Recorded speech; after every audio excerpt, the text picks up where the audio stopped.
카카오 서비스 대부분이 복구됐지만 후폭풍은 여전합니다. 카카오 측이 먼저 유료 서비스에 대한 보상에 나선 가운데 집단 소송 움직임이 본격화하고 있습니다. 네, 카카오 무료 서비스 이용자라도 배상이 가능하다는 주장까지 나왔습니다. 집단 소송을 준비하고 있는 신재연 변호사 연결돼 있습니다. 변호사님 나와 계시죠? 안녕하세요. 네. 예, 변호사님 안녕하십니까? 일단 네. 이번 카카오톡 먹통 사태 피해 대응하기 위해서 카페를 개설하셨습니다. 지금 반응이 어떤지 좀 궁금합니다. 제가 카페를 개설한 것은 이제 그 소송을 희망하시는 분들에게 그 소송을 통해서 구제를 받을 수 있는지 그런 거에 대해서 그 법률적인 조언을 드리기 위해서 만든 것이고요. 예. 지금 단계는 그 카카오 측에서 어떤 그 배상 방안을 낼 것이고 그거에 대해서 이제 불만을 가지고 자기의 손해가 다 배상되지 않았다. 이런 분들이 소송을 희망하시면 그때 도와드릴 수 있는 단계이기 때문에 예. 아직은 그렇게 반응이 많지는 않습니다.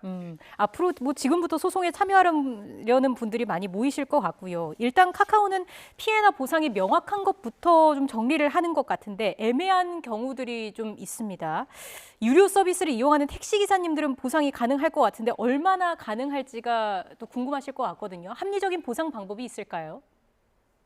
택시 기사분들은 뭐 배상이 가능할 것 같은데 일단 뭐 카카오를 이용해서 손님을 받았던 때와 그렇지 못한 때를 비교해서 그 매출액의 차액을 그 손해로 구할 수 있지 않을까 생각이 듭니다. 예.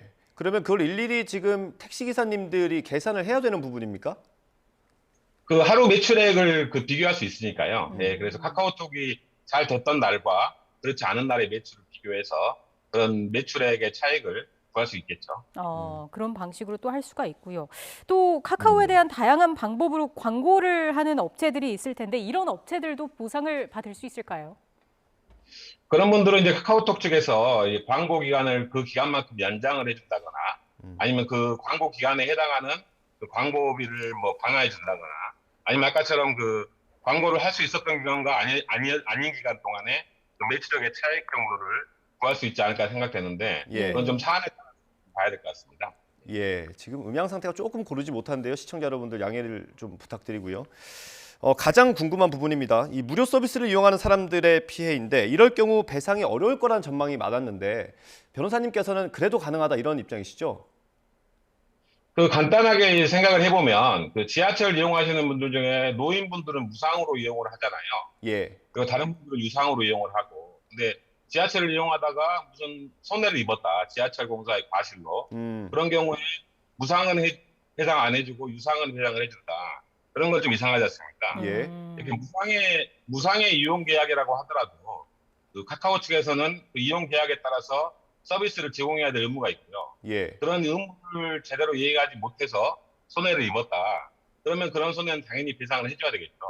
하지만 무상이니까 그 카카오 측에 무슨 예. 지금 연결 상태가 고르지 못한 것 같습니다. 네, 예, 변호사님. 죄송합니다. 지금 예, 다시 예. 들리시나요? 예, 들립니다. 예, 예, 예. 네, 이어서 답변을 해주시죠. 예, 그래 무상이니까 좀 이렇게 카카오 쪽의 주의 의무가 좀 완화될 수가 있고 좀 책임의 범위가 줄어들 수는 있겠지만 책임 자체가 발생하지 않는다 이렇게 보지는 않습니다. 예. 저희가 지금 화상 전화로 실시간으로 연결을 하고 있는데요. 연결 상태가 고르지 못한 상황입니다. 시청자 여러분들의 넓은 죄송합니다. 이해 다시 한번 부탁드리겠고요. 무료 서비스 이용자들도 보상이 가능하다라는 말씀을 해주셨고요. 자영업자분들도 적지 않은 타격을 입었습니다. 카카오 채널로 예약을 받는 분들이 있었는데 이런 분들도 좀 보상이 가능하겠습니까?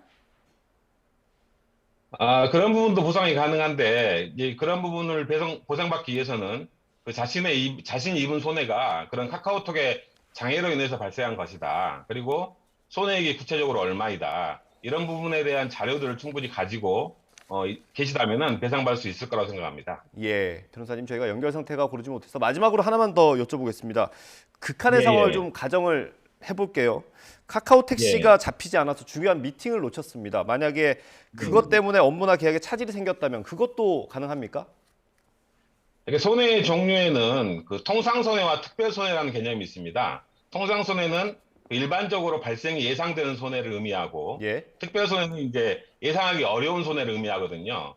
그런데 이제 뭐 카카오 택시 기사들이 손님을 받지 못했다 이런 거는 통상적인 손해라고 생각이 되는데 예. 이제 그런 카카오톡을 하지 못해서 뭐 중요한 미팅을 하지 못해서 계약을 못해서 손해를 입었다. 이런 손해는 솔직히 좀 카카오에서 예측하기 어려운 손해잖아요. 그래서 그런 손해는 좀 특별 손해로서 좀 배상이 어려울 수도 있을 것 같고, 그리고 또 카카오톡 말고도 다른 여러 수단들이 있기 때문에 그런 수단을 또 이용하지 않은 것도 고려를 해야 되기 때문에 그런 부분도 좀 사안에 따라 좀 달리 봐야 되지 않을까 생각합니다. 네, 알겠습니다. 오늘 말씀 여기까지 듣겠습니다. 지금까지 신재현 변호사였습니다. 고맙습니다. 예, 감사합니다.